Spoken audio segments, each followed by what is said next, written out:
Senhor traz aqui um parecer, talvez um conselho, mas nós estamos vendo que esse processo que passamos vai se abrandando um pouco. Ainda usamos máscaras, os protocolos de segurança devem ser respeitados na sua integralidade. Mas ainda assim percebemos que há um abrandamento. Em todo lugar já se vê um movimento maior nas congregações, mas há uma sensação, e os irmãos julguem ao ouvir isto. Na oração o Senhor trazia esta parte. Nós vemos que quando há uma cidade atacada durante um período de guerra, existem comportamentos típicos. Tem pessoas que fogem da cidade, outras são pegas de surpresa, suas casas são parcialmente destruídas e após o ataque se reúnem para construir e fechar os buracos ou rupturas que se abriram.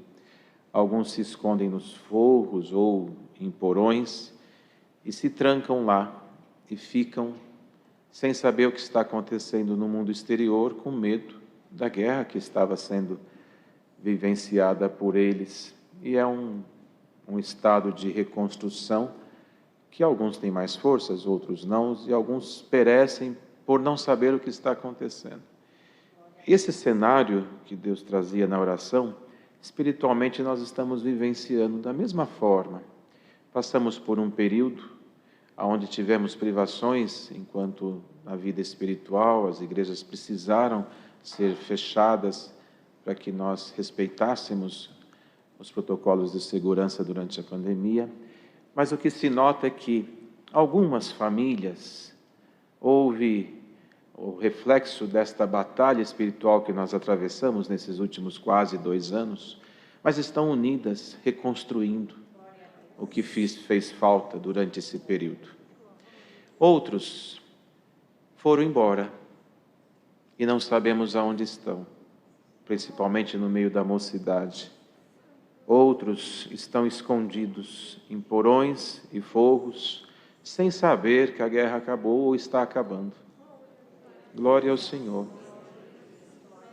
Estes estão ali dentro com sintomas típicos de um pós-guerra, que é medo, insegurança, pânico, incerteza. E o que Deus traz aqui hoje, irmãos, é um conselho simples, mas vamos entender. Se partirmos pela mocidade, muitos jovens, nós sabemos que se distanciaram pela falta do convívio, e esse convívio nosso, ele faz parte da nossa vida espiritual.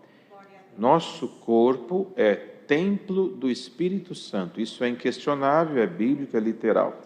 Porém, a igreja se forma no conjunto, onde nós nos ajuntamos para louvar o Senhor, onde o povo que serve a Deus e busca a Ele se ajunta.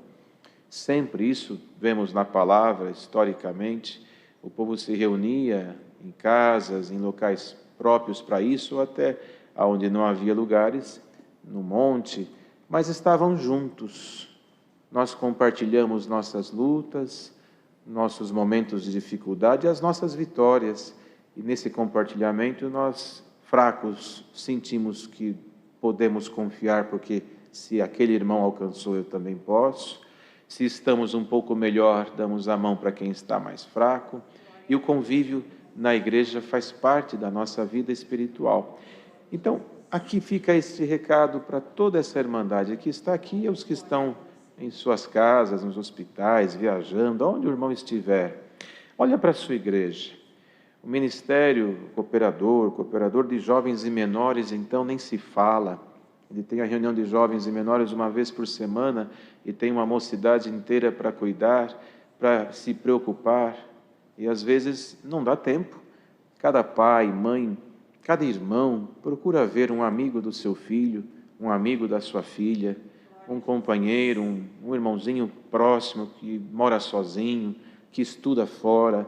Procura se aproximar desses meninos, dessas meninas, desses jovens, para que, encontrando eles, avise que a guerra está acabando e que a igreja está voltando a congregar. Glória ao Senhor. Vamos ver as famílias que as casas, não a nossa casa onde habitamos, a nossa guerra é espiritual, alguma casa que está com alguma ruptura e a pessoa está insegura de sair, de congregar, de orar. Vamos buscar, irmãos, vamos atrás dessas almas e não deixar só para o ministério, porque não há tempo suficiente para isso, mas cada irmão e irmã que está ouvindo esse conselho, se cada um de nós trouxermos um, já seremos o dobro, e aí multiplicaremos. Glória ao Senhor. Da mesma forma, as famílias observem quando dentro da sua casa alguém estiver com um comportamento estranho, diferente, com medo. Existe hoje uma incidência muito grande da depressão. O isolamento causa isso. Nós somos seres criados para viver em sociedade. O próprio Senhor Deus fez isto. Quando criou Adão, o que diz a palavra? Não é bom que o homem viva só. E deu a ele uma companheira e depois uma ordem, crescei e multiplicai. Ou seja, nós vivemos em sociedade. Nossa vida é uma comunidade. Nossa vida é junto, é estarmos juntos. Mas no isolamento, no distanciamento, isso nos espalhamos. E alguns ficaram sozinhos, como Deus deu o exemplo da guerra, sozinhos, guardados em algum esconderijo, e ali a solidão o toma. E consequência disso vem uma depressão, vem uma síndrome do pânico, vem um medo exagerado de tudo. Alguns com medo até de sair na calçada de casa, ou muito mais de entrar na igreja. Pessoas que têm medo de sentar, como nós estamos aqui, dentro de um lugar mais fechado. E não confundamos estas coisas. E uma coisa é uma possessão espiritual maligna. Outra coisa é uma enfermidade patologicamente identificada. Ou seja, se a pessoa foi vítima de uma depressão, de uma síndrome, tem que ser compreendida, tem que ser atendida, tem que ser ajudada. E nós precisamos ajudar essas pessoas. Estamos falando das famílias, porque com o distanciamento as famílias se ajuntaram. E com o ajuntamento houve o estresse do convívio. Casais que no convívio se estranharam. Isso é, em toda a sociedade. Famílias, pais e filhos que se estranharam, porque nós não fomos criados para ficar presos, fomos criados para ser um povo que vive com liberdade, congrega aqui e ali, vive com esta alegria que sempre tivemos. E hoje fica esse conselho aos jovens, aos casais, e aos casais tem uma coisa a mais para dizer. Muitos casais procuram servos de Deus depois do divórcio, para conversar com os irmãos. Já estão divorciados, já infringiram a doutrina. Procure antes. Às vezes um conselho de um homem de Deus que tem uma experiência em reuniões e anos atendendo o povo pode curar a ferida do vosso casamento antes que o divórcio vos derrube. Antes, procure socorro antes, não depois. Procure evitar a perda. Procurem se amar, se falar, e se vocês perceberem que há uma ruptura no vosso casamento, converse com o ministério, procure um servo de Deus da vossa confiança, e oração juntos, oração. O que o povo de Deus tem que buscar é a oração. Aos que estão enfermos, depressão é uma doença, síndrome do pânico é uma doença, o medo, a insegurança pode ser um distúrbio, algum comportamento alterado. O Senhor nos requer muita oração, dedicação, mas não é pecado, não infringe a doutrina buscar uma orientação de um profissional da saúde, que pode ajudar, que pode orientar. Ah, mas isso é falta de fé. Irmãos, fé é uma coisa inquestionável, cada um sabe o que tem, e deixa cada um viver a sua fé conforme ele alcança ela, mas não ignoremos quem precisa de socorro. Glória a Deus. O Senhor nos trouxe isso na oração e pedimos a todo esse povo que está assistindo este culto, ajude quem precisa de ajuda. Glória ao Senhor. Ajude quem precisa de ajuda. Aquele que está trancado num quarto, numa casa, há meses sem sair, não o tenha por endemoniado, tenha por necessitado. Ele precisa de uma mão amiga, de alguém que chega do lado dele, sente E se não tiver nada para falar, pelo menos sente do lado, fique junto. O calor humano, a comunhão, a aproximação. Glória ao Senhor. Chame para fazer uma oração. Às vezes a pessoa está tão angustiada, amargurada, que ela vai dizer, eu não quero orar. Não tem problema, não tem problema. Fala para ele, então você me dá licença, eu vou fazer oração sozinho do teu lado. Eu vou orar aqui. E ora. Aos poucos o Senhor vai quebrantando aquele coração. Glória ao Senhor. Não é isso, irmãos? E as crianças, da mesma forma, as famílias se alertem pelo que Deus traz nesta tarde. Veja, irmãos, que o inimigo tem as suas ciladas conforme a ocasião e conforme o comportamento daquele que ele quer derrubar. Tentou José na casa de Potifar para que cometesse um pecado do adultério com a mulher de Potifar. Tentou, de formas diversas, vários outros servos da antiguidade. Daniel, ele não colocou uma mulher no caminho dele. Ele não tentou com o poder do dinheiro. Ele tentou na oração. Se ele é fiel, vamos ver agora, porque um decreto vai proibi-lo de servir a Deus. Ou seja, ele cria a ocasião no momento oportuno, conforme a situação. E a Irmandade, ainda que isso pareça agressivo para alguns lares, mas o Senhor dá e fique aqui esse conselho.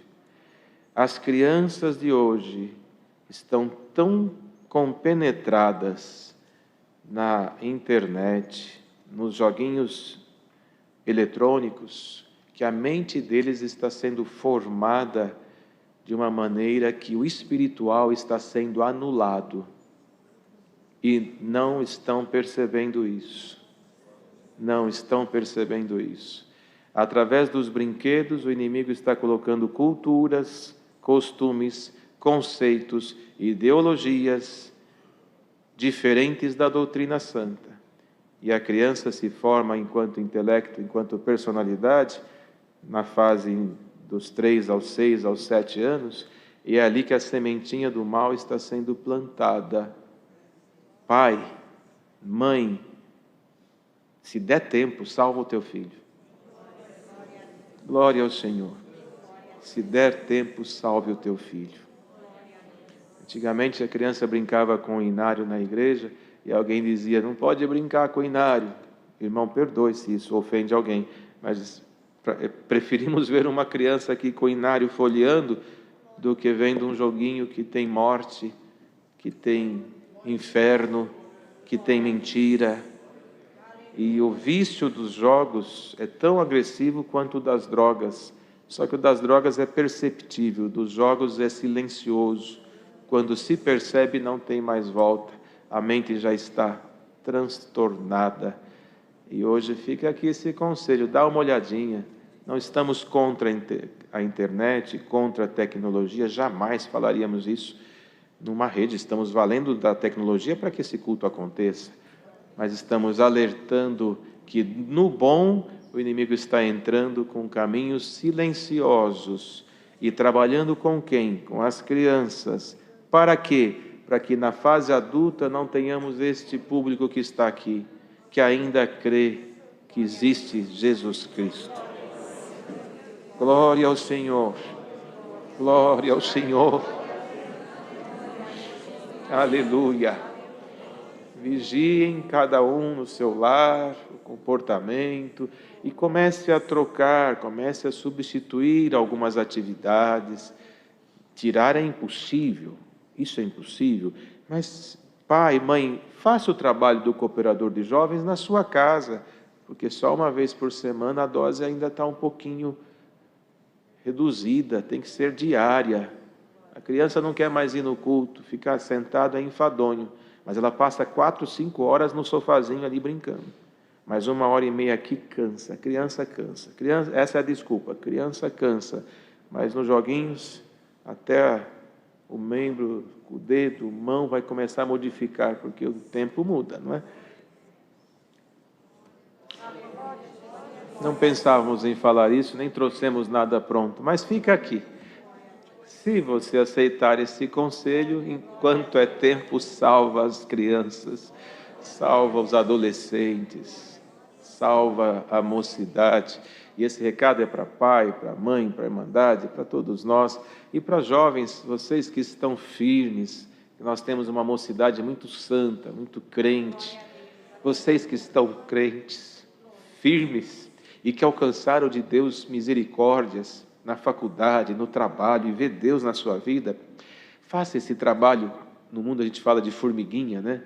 Silencioso, ninguém precisa ver o que você está fazendo, mas tenta trazer um irmão que você vê que está quase caindo. Para mim esse aqui não tem mais jeito, mas ele vem, se você convidar, traz sem jeito mesmo. Quem dá jeito é o Senhor, nós só temos que convidar, ir atrás. Procurem abraçar a todos, para nós resgatarmos aqueles que estão escondidos e sofrendo amargamente a perda desse convívio espiritual que nós temos.